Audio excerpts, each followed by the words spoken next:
Bueno, buenas tardes. Vamos a continuar con este simposio de computación.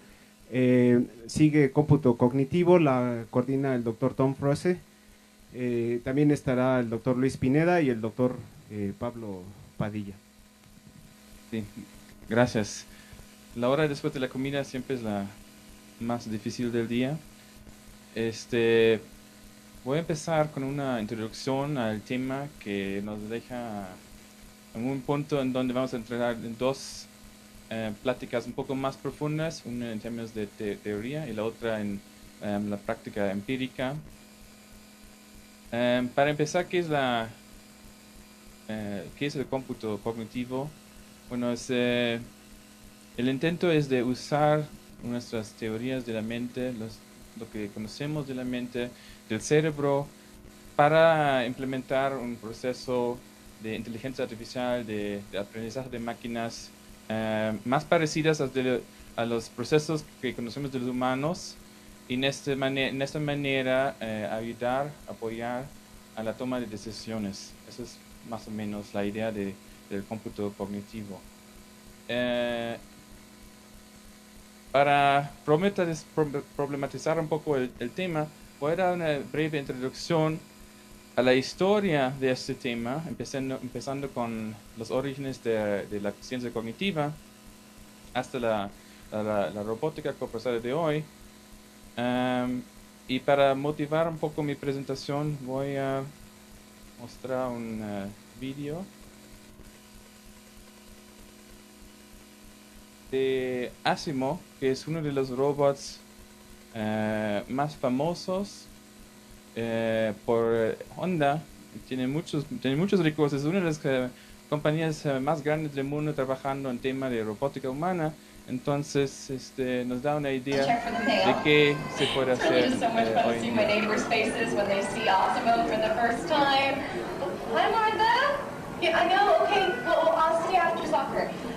So, if you aren't familiar with Osimo, you're going to be amazed. Actually, no, I think you're going to have to see it to believe it. When I met Osimo last week, I learned that its name stands for Advanced Step in Innovative Mobility. Everyone, say hello to Osimo.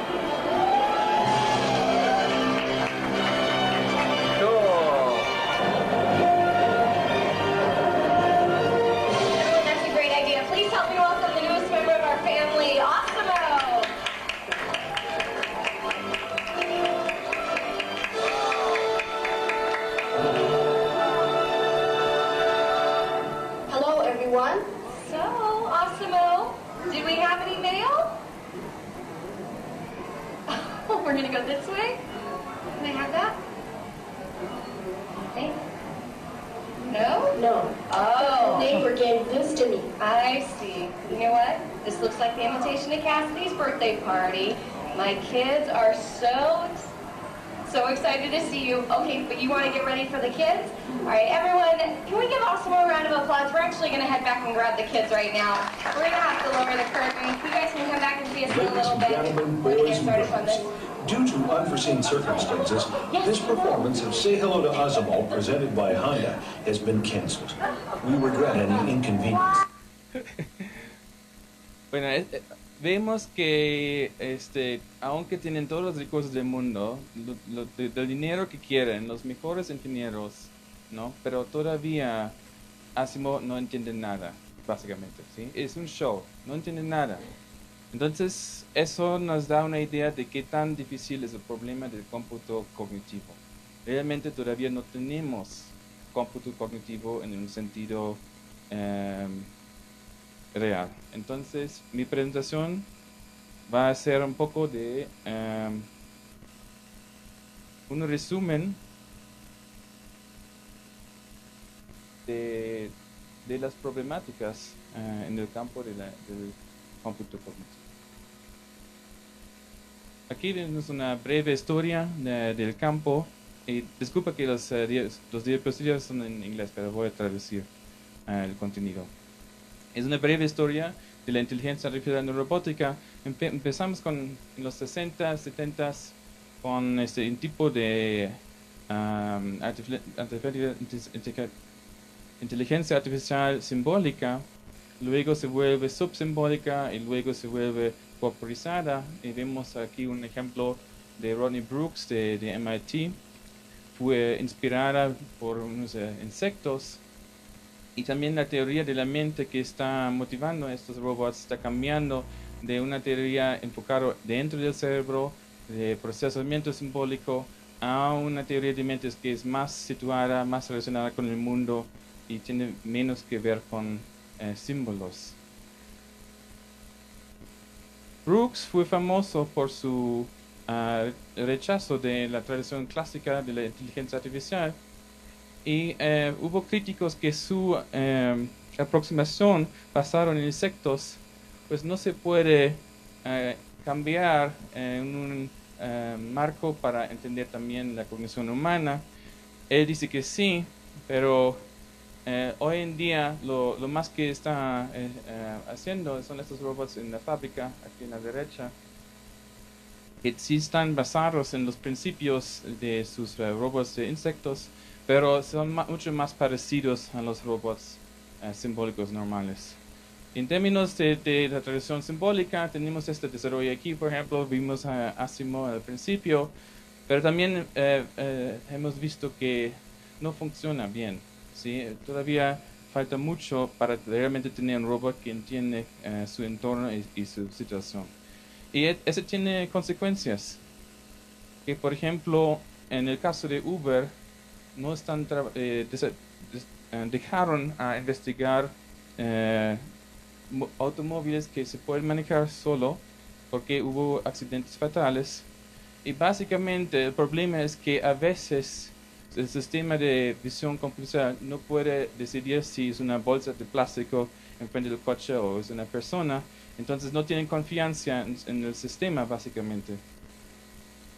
Y de todos modos, el ambiente en los Estados Unidos, en el mundo en general, es que la inteligencia artificial va a ganarnos mucho dinero. Y entonces aquí es Paul Allen de Microsoft invirtiendo mucho de su dinero en un nuevo proyecto que quiere generar una inteligencia general y ya teníamos un proyecto así called Psych y ese proyecto el plan fue coleccionar todos los hechos del mundo en una base de datos y a través de esos hechos tener un sistema inteligente. Y el director de ese proyecto mismo dice, well, tenemos muchos problemas y no vamos a poder resolver esos problemas aunque tenemos cientos de millones de dólares. Entonces son problemas profundos que no se pueden resolver solamente a través de más dinero. Entonces, ¿qué son estos problemas? De hecho, tienen una larga historia. Y aquí es un ejemplo. David Hume, un filósofo inglés, él es famoso por haber descubierto que hay un gap entre hechos y ¿cómo se dice? Ought statements. Debería ser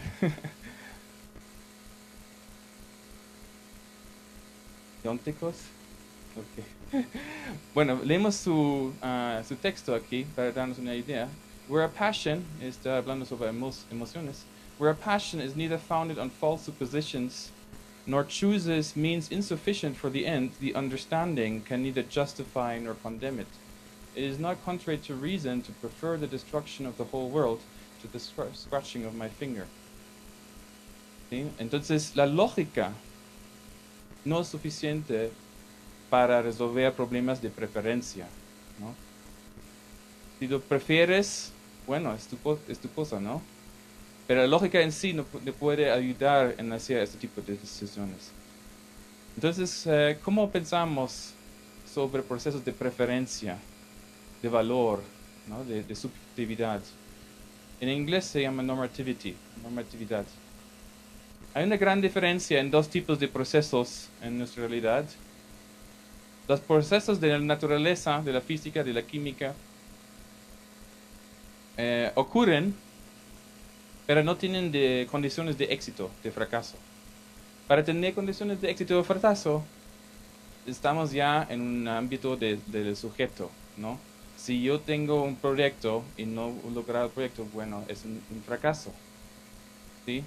Pero si el mundo se cae en el sol, pues es un fracaso para nosotros, no para el mundo o para el sol, no les importa, ¿verdad? Entonces, el problema de una manera es cómo convertimos procesos de ocurrencias sin normatividad a procesos que sí tienen normatividad, en donde sí importa la conclusión final, ¿sí? Entonces, en cognición es un tipo de proceso que sí tiene condiciones de éxito y fracaso. Tu pensamiento puede ser correcto o no correcto. ¿Sí? Una pregunta, ¿la computación tiene normatividad o no? Bueno, depende de la definición de la computación, pero hay un campo de la computación natural, de la naturaleza, que dice, por ejemplo, también la luna está calculando su trayectoria alrededor del mundo, pues en este caso no tiene normatividad, ¿sí? Pero si pensamos computación en el aspecto de Turing, que sacó la noción de las actividades de matemáticos, bueno, en este caso sí tiene normatividad, ¿sí? Puede ser correcto o no correcto. Entonces, otra vez, la pregunta es, ¿cómo podemos volver a la computación de una manera normativa? En la ciencia cognitiva, la idea fue, bueno, vamos a implementar los procesos cognitivos que sabemos de nosotros en una computadora. Este proyecto se enfrenta a muchos problemas, no voy a entrar en todos, pero hay una larga historia de la filosofía de la inteligencia artificial que trata de entender por qué es tan difícil implementar los procesos de cognición artificialmente. Como respuesta, hubo este cambio que ya vimos con Brooks y otros en las 90s, que nos dijeron que necesitamos situar nuestros sistemas en un cuerpo, y el cuerpo debe estar relacionado con un mundo, y si hacemos eso, vamos a resolver unos de esos problemas clásicos de la inteligencia artificial. Pero como vemos, todavía hay un truco aquí, porque en su lista de principios de diseño de robots, el principio número 4 es the value principle. Aquí se esconde toda la problemática de la normatividad. ¿Cómo vamos a crear sistemas a los que importa el éxito de sus procesos? ¿Okay? La idea es que vamos a tener algo dentro del sistema que da retroalimentación a los procesos que están generando los comportamientos. Fue muy popular esta aproximación, pero no fue convincente para los filósofos. Aquí hay un filósofo que dice, bueno, fue muy interesante, pero ahora, eso fue hace 10 años, pues ya no sabemos muy bien si realmente fue la aproximación correcta, entonces hay que pensar más al respecto. Y Dreyfus, uno de los más famosos críticos de la good old-fashioned AI, también, aunque está aprendiendo en su filosofía, habla mucho sobre el papel del cuerpo, embodiment, también piensa que embodied robotics no tiene un futuro y que no puede resolver este problema de la normatividad. El problema de cómo podemos implementar un robot a lo que importa lo que está pasando. Según él, such AI models haven't a chance of being realized in the real world. ¿Okay? No es posible, según él. Entonces, como un paso más en este desarrollo, los filósofos estaban pensando un poco más sobre qué es un cuerpo. ¿Esta computadora tiene un cuerpo porque es físico? ¿Eso es un cuerpo? Pues si no es eso un cuerpo, los robots de Brooks con sus 6 patas, ¿eso es un cuerpo? Pero si decimos sí en este caso, ¿qué es la diferencia principal entre este robot de Brooks y una computadora así? No hay muchas diferencias al final de la cuenta.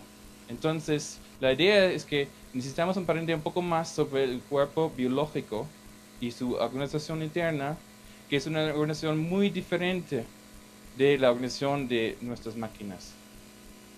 Entonces, como el cómputo cognitivo versión 3 está basado en la teoría del organismo, la filosofía de la biología en sistemas, y básicamente dice, no podemos reificar valor en un sistema, dentro del sistema del robot, es algo que surge de las diferentes interacciones dentro del sistema, y una manera de ilustrarlo es así.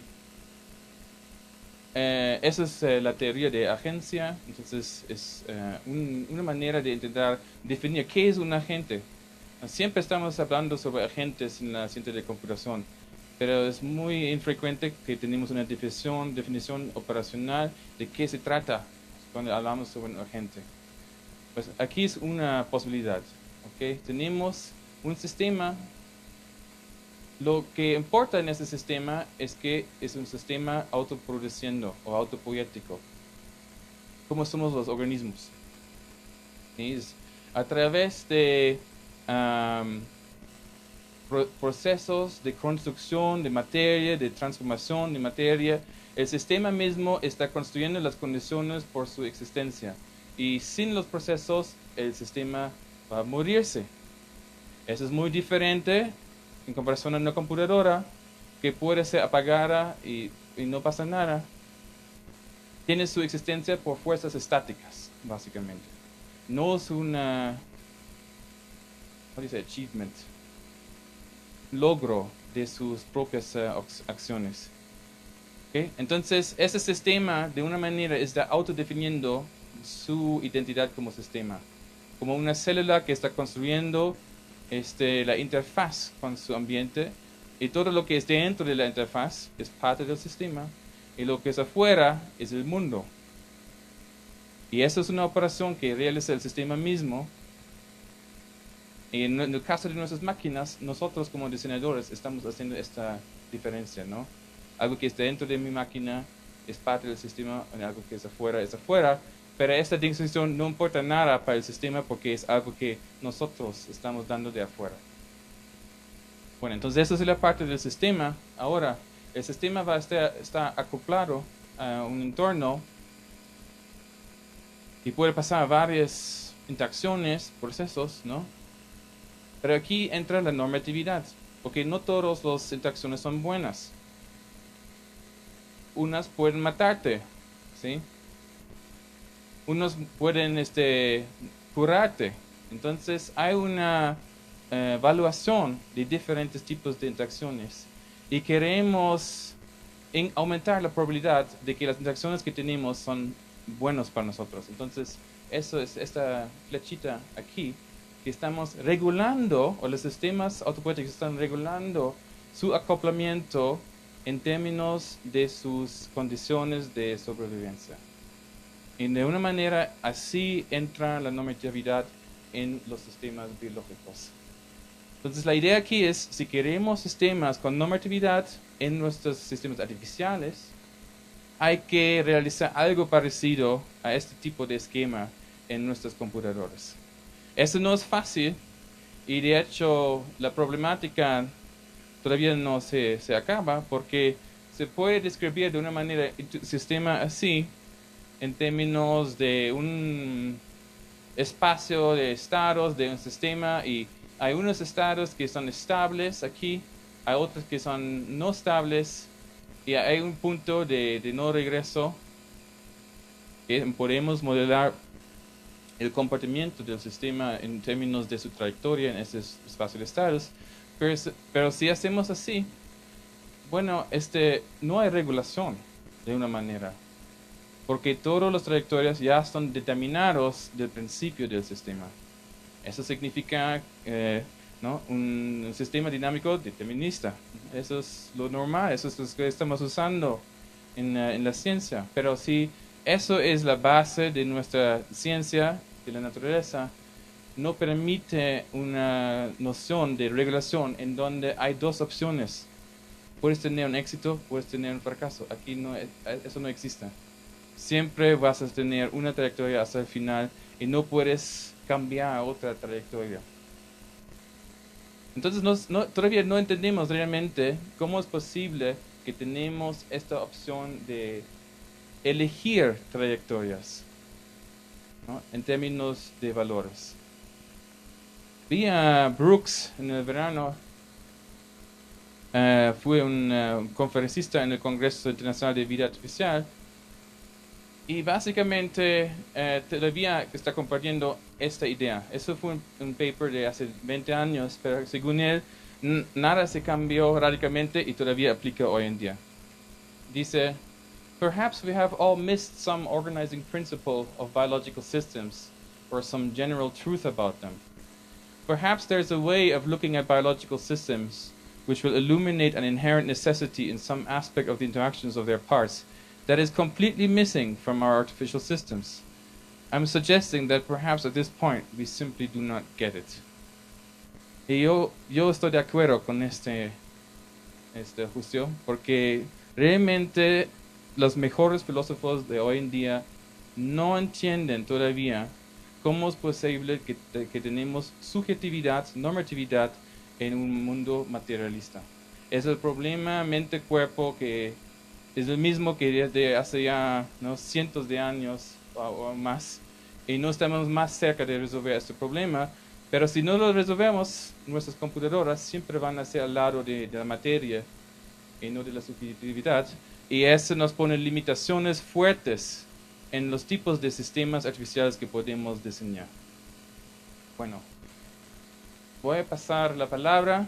Entonces, si quieren leer más al respecto, aquí hay un artículo en donde van a ver un resumen básicamente de la temática, de la historia. Se publicó en la revista Artificial Intelligence. Y hay otro artículo aquí un poco más reciente en Philosophy of Technology. Y vamos a tener dos o quizás una plática más, porque Pablo todavía no ha llegado. Entonces vamos a tener más tiempo para preguntas. Pero la idea fue que vamos a tener la plática teórica, porque una manera de trabajar el problema es repensar un poco qué queremos decir con el concepto de computación. Quizás hay que cambiar un poco lo que pensamos que es computación.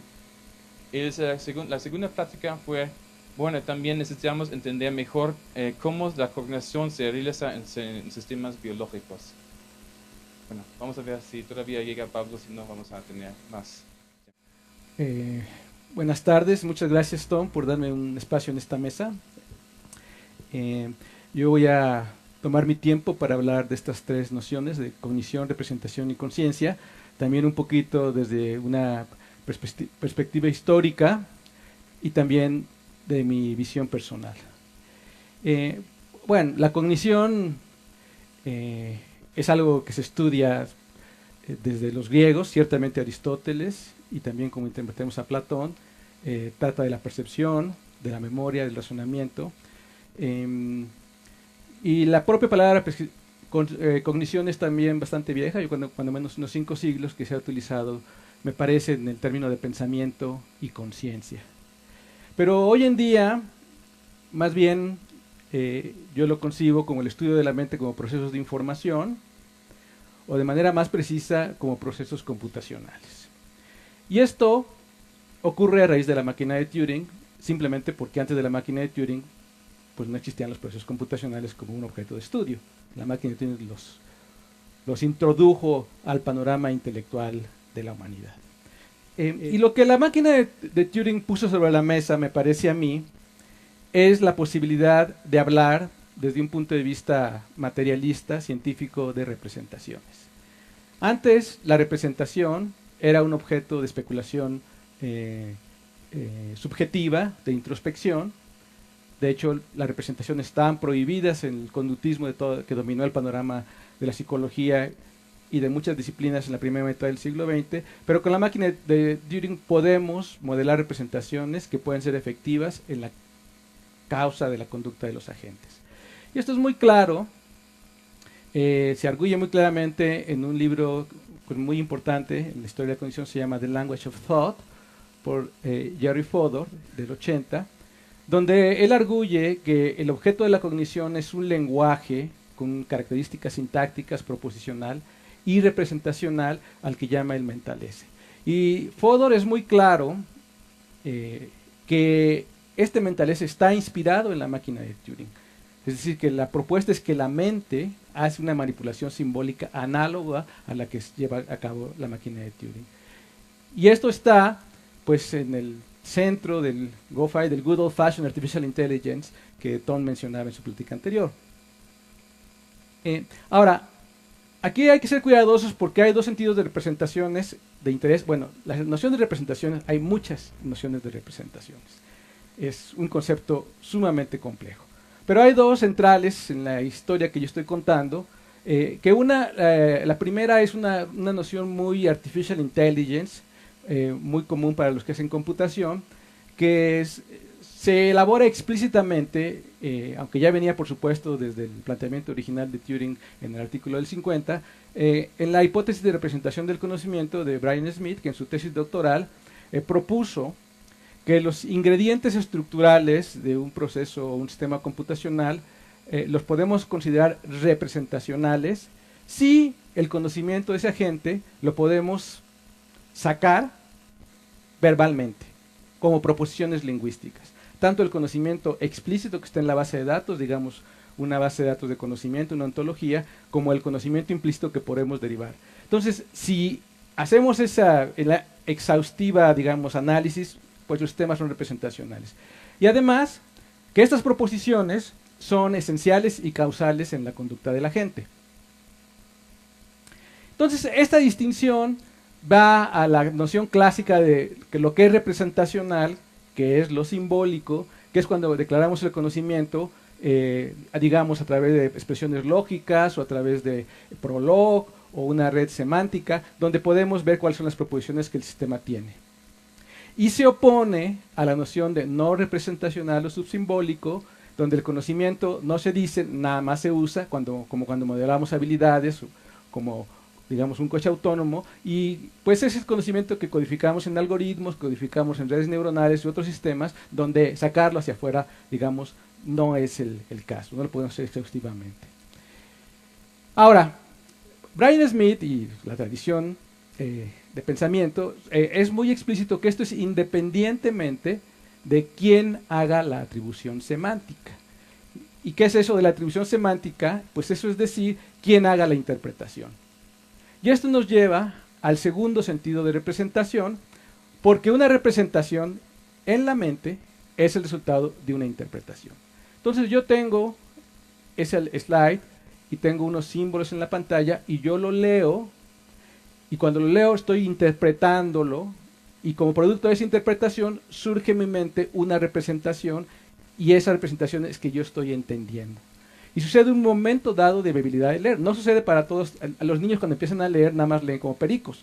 No crean la representación, pero cuando aprendemos llega un momento en que nosotros creamos esa representación y eso es entender. Y este sentido de representación pues es, digamos, ortogonal hasta cierto punto de los otros sentidos, del sentido 1 del que había hablado. Y también, Tom también lo adelantó un poquito, pues es el sentido del que habla John Searle en la historia del cuarto chino, y también ese sentido de David Chalmers en los problemas fuertes de la conciencia versus los débiles, donde el fuerte es cómo creamos esta representación y los débiles pues ya son procesos de información específicos para realizar tareas. Pero también viene ya de base en la noción de interpretación estándar de la máquina de Turing, porque la máquina de Turing manipula símbolos que están en la cinta, pero la máquina de Turing no entiende lo que los símbolos significan. La máquina nada más manipula. Nosotros, los seres humanos, somos los que entendemos. Y entender quiere decir construir esta representación en nuestra mente. Y a lo que voy aquí es que para que haya una computación artificial, es decir, una computación de la máquina de Turing, se necesitan dos. Se necesita la máquina que haga la manipulación simbólica y se necesita el intérprete, que es el ser humano. Y eso es la computación, máquina más interpretación. Y eso nos apunta a una distinción fundamental entre la computación artificial y la computación natural. Porque en la computación natural, la máquina y el intérprete, pues es uno mismo, somos nosotros, no hay esa distinción. Okay. Ahora, aquí ya tengo una historia de las redes neuronales, pero me tengo que saltar porque pues, no tengo mucho tiempo. Y me voy derechito a Brooks, que también ya lo mencionó extensamente Tom, que en el 91 escribió un artículo que se llama Intelligence Without Representation. Y en este artículo, Brooks pone una historia que realmente me parece bastante curiosa a la fecha cada vez que lo pienso, y más o menos dice así. Bueno, como la máquina es la que hace la manipulación simbólica y la interpretación es un objeto que se hace fuera de la máquina, pues realmente la representación no existe, es epifenomenal en la máquina. Pero si es epifenomenal en la máquina y todos los organismos están construidos igual, pues también tiene que ser epifenomenal en la biología. Es decir, no hay representaciones tampoco en las mentes de los animales ni en la mente de nosotros. Que para mí es una idea sumamente extraña, pero tiene una tradición científica e intelectual amplia que es muy parecido a lo que sostenía el conductismo en la primera mitad del siglo XX. Okay. Ahora, con esta idea, digámoslo así, donde Brooks pues motivó a mucha gente que venía de otras disciplinas que no eran la computación, con corrientes de pensamiento muy profundas, como la biología y la cibernética, en las que esto encajaba perfecto y dijeron, pues aquí estoy yo. ¿Okay? Y de eso surgió un movimiento, algunos movimientos que ya señaló también Tom de manera más específica, pero llegamos a la nueva ciencia cognitiva, que es la Embodied Cognition, de lo que se mencionó, los animales, los insectos, Embedded, Environmental, Ecological y en Activism, que es la llamada E4. Y esta surgió con esta, digamos, como respuesta a la inteligencia artificial y a la cognición inspirada en la metáfora de la máquina de Turing. Ahora, pero hay una cosa que hay que observar, que para la E4, el cerebro-cuerpo, que hay que tomarlo de manera integral en este paradigma, no es una máquina de Turing. Es decir, no hay una máquina computacional. Y aquí se presupone que lo que sugieren es que la máquina computacional es más poderosa en algún sentido que la máquina de Turing. Y está muy bien, pero como no cuenta con una máquina computacional, dice que la máquina de Turing no es, pero no propone una. Entonces, realmente en el fondo, lo que está pasando con esta E4 es que se suma a las neurociencias, a la psicología, a la lingüística, a la filosofía, a la antropología, a la biología y otras disciplinas que ustedes gusten agregar, que también estudian a la cognición desde otras perspectivas que son no computacionales. O sea, porque el hecho de que la cognición la podamos pensar computacionalmente, pues no quiere decir que haya sido un problema de una intensa actividad intelectual en muchas disciplinas humanas, cuyo lenguaje no es computacional, cuya terminología y conceptos teóricos no son computacionales, y tiene una ventaja muy importante, que da una perspectiva amplia del fenómeno sin la restricción de amarrarlo a un proceso computacional específico. Y iluminan a los procesos de la cognición y la conciencia desde diferentes perspectivas. Entonces es muy importante. Por supuesto, ¿quién va a negar la importancia de todas estas disciplinas hablando de la conciencia y de la cognición en general? Pero no pueden enfrentar la pregunta de cómo es el proceso de interpretación, cómo se lleva a cabo la inferencia, cómo es la estructura de la memoria, en términos de contenidos, porque no están respondiendo a la pregunta de cómo es la máquina causal que es responsable de los procesos de la mente. No hay máquina. Entonces, no pueden hablar de contenidos. Entonces, tenemos una situación más o menos así. Está la cognición tradicional inspirada en la máquina de Turing, que es limitada. Creo que el ejemplo que puso Tom de Asimov es muy ilustrativa de las limitaciones de las máquinas. Nosotros lo sabemos que construimos robots, como el robot Golem, donde sí construimos las funciones mentales, pero estamos claros que el fenómeno humano es mucho, mucho más allá de lo que logramos modelar. Pero tenemos una máquina y sí podemos hacer cosas muy interesantes como los robots. O sea, que lo que hacemos es poquito, pero lo hacemos bien fundamentado. Y lo tenemos una máquina causal. Y por otro lado, la nueva ciencia cognitiva ilustra en muchos aspectos, pero no ilustra esta cuestión fundamental de cómo es la computación natural que llevamos a cabo los entes biológicos. Esa pregunta la quitaron de su estudio. ¿Y qué hacer? Bueno, es una gran pregunta, porque de alguna manera sería llevar el mecanismo causal de la máquina de Turing, elevarlo a ser capaz de moderar los fenómenos que se estudian en las diferentes disciplinas cognitivas, y entonces tendríamos una comprensión mucho más abundante de la cognición. Entonces, una propuesta personal. Una a manera de sugerencia para entender mejor el fenómeno, que es muy complejo. Y la sugerencia es plantear la pregunta de la cognición y la conciencia en relación al modo de computación. ¿Y qué es el modo de computación? Bueno, pues en la máquina de Turing, el modo de computación es la manipulación simbólica. Y el modo de computación es un nivel de sistema en los niveles de sistema de una maquinaria computacional. Entonces, la maquinaria computacional está en el mundo físico, que es un nivel de sistema, donde construimos el hardware, que podemos pensar en otro nivel de sistema, y arriba del hardware habilitamos el software, que es donde está la manipulación simbólica, y hasta arriba está el nivel del conocimiento, donde tenemos las interpretaciones. Y en esta perspectiva, me permito yo definir al modo de computación como la estrategia, dispositivo, artefacto, fenómeno natural, cuyas entradas y salidas se interpretan como los argumentos y valores de una función, que puede haber muchos.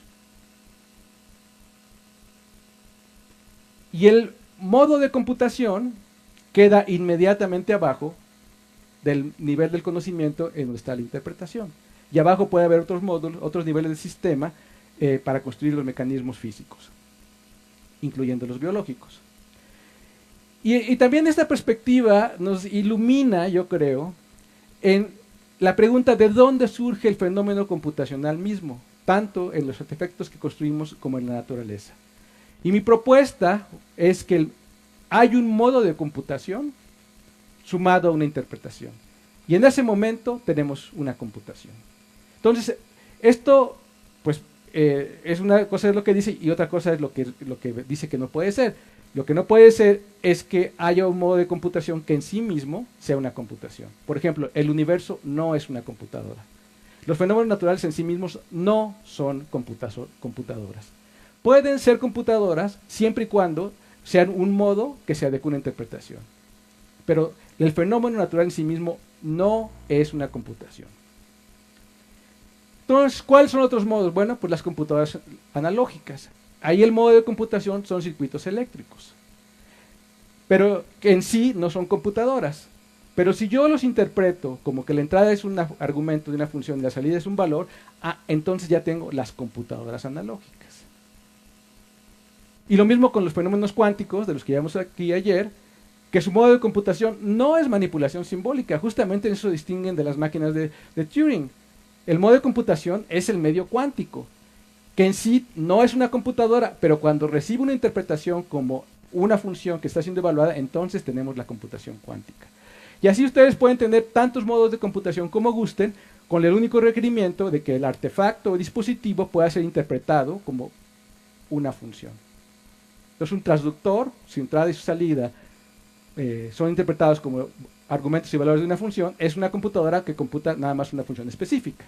Entonces puede haber tantos modos de computación como ustedes quieran. Entonces, en esta perspectiva,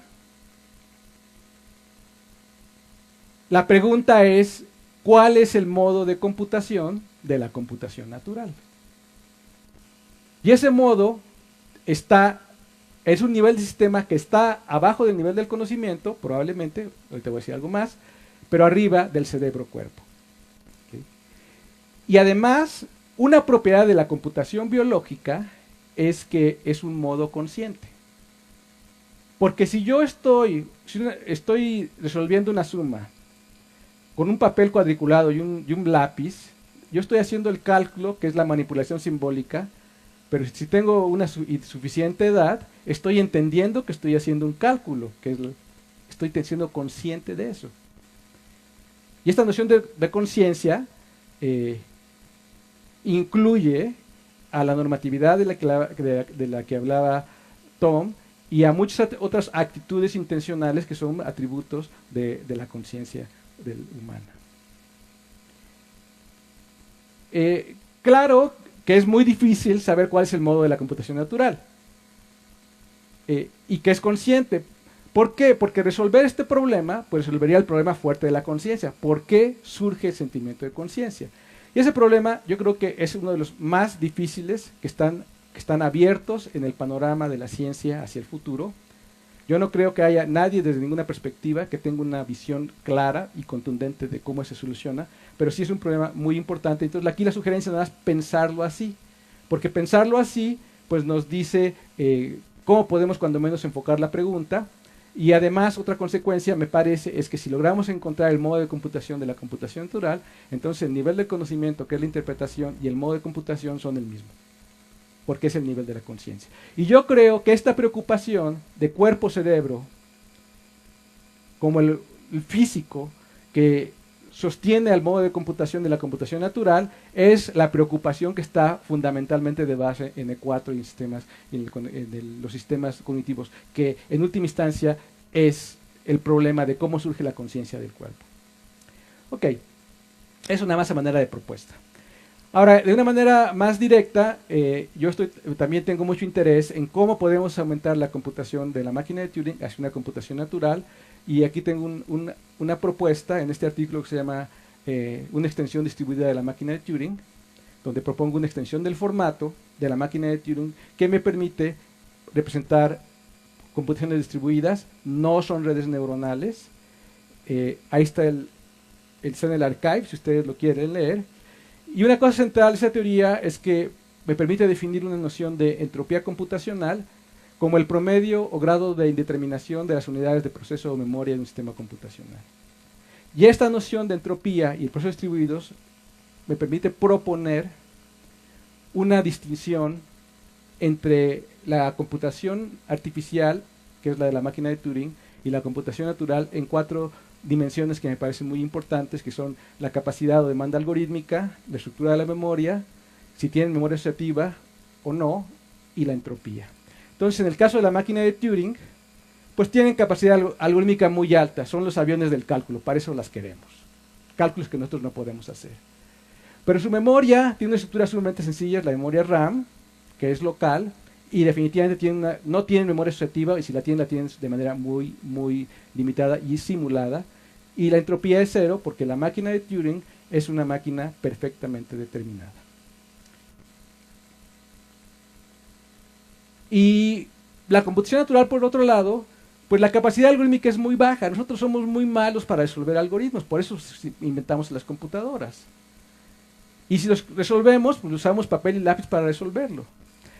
Y por otro lado, la fuerza, la complejidad de las funciones superiores como el lenguaje, la memoria, la percepción, la acción, vienen de una memoria y un procesamiento ampliamente distribuido.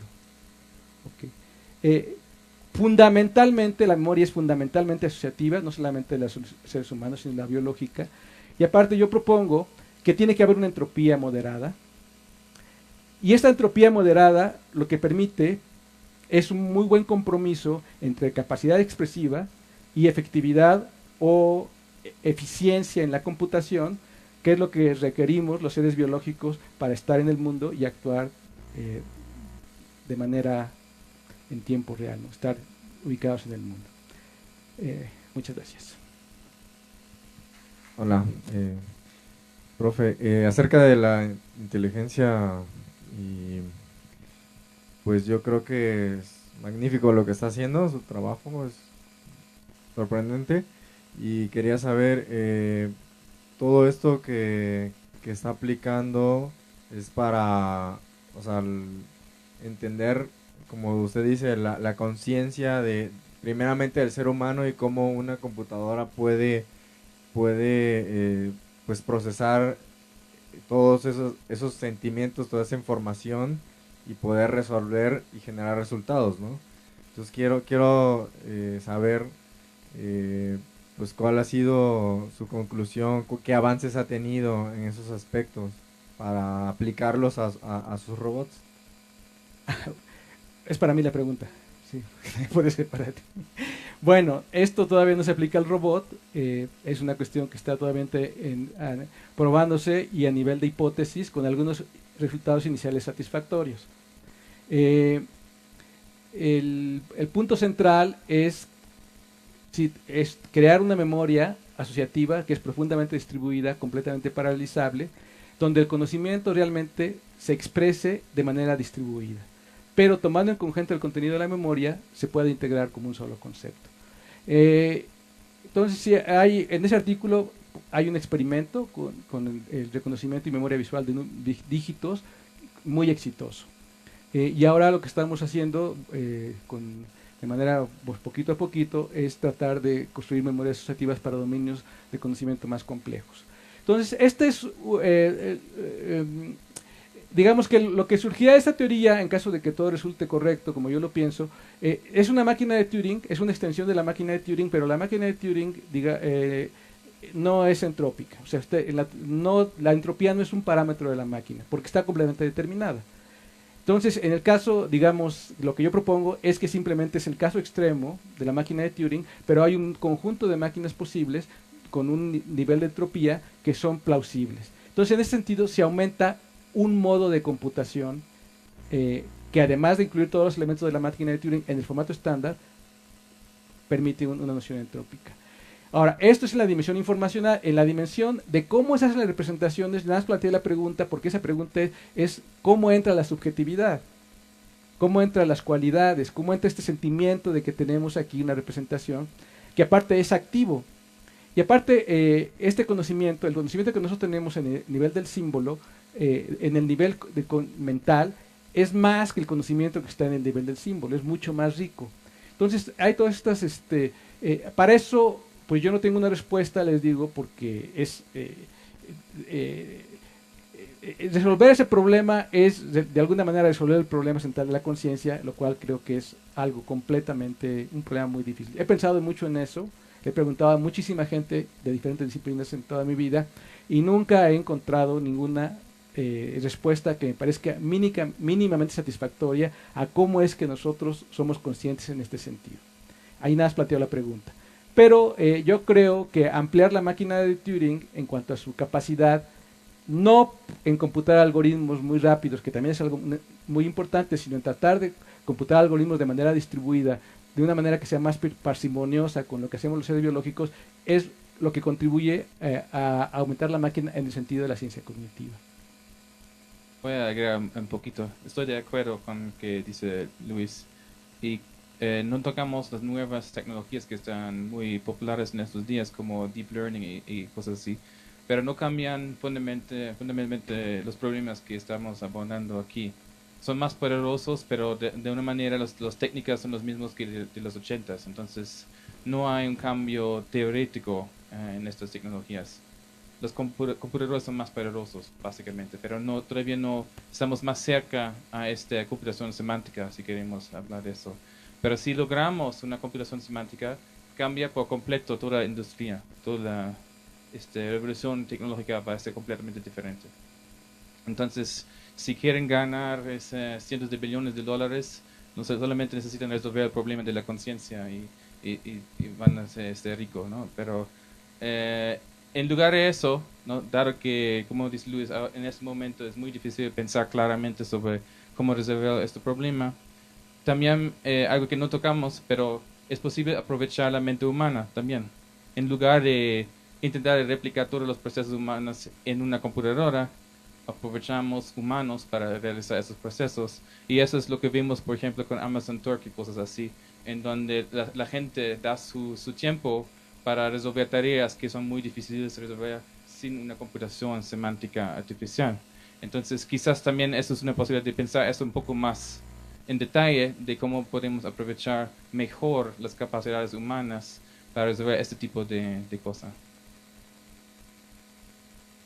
A ver, gracias, muy interesante. De acuerdo a lo que planteaste, una representación viene de una interpretación, ¿no? Y atrás de eso viene cómo se manipule toda la información hasta llegar a eso. Entonces, de esta manera, entiendo que una máquina, como bien lo planteaste, Golem, por ejemplo, es una interpretación humana, ¿no? Hacemos un modelo, una representación y entonces maneja limitadamente en un entorno, ¿no? Lo que puede ser inteligente. Pero esa interpretación también puede ser engañada, por ejemplo, una ilusión óptica en un humano. ¿Sí? Ahora, mi pregunta va en este sentido.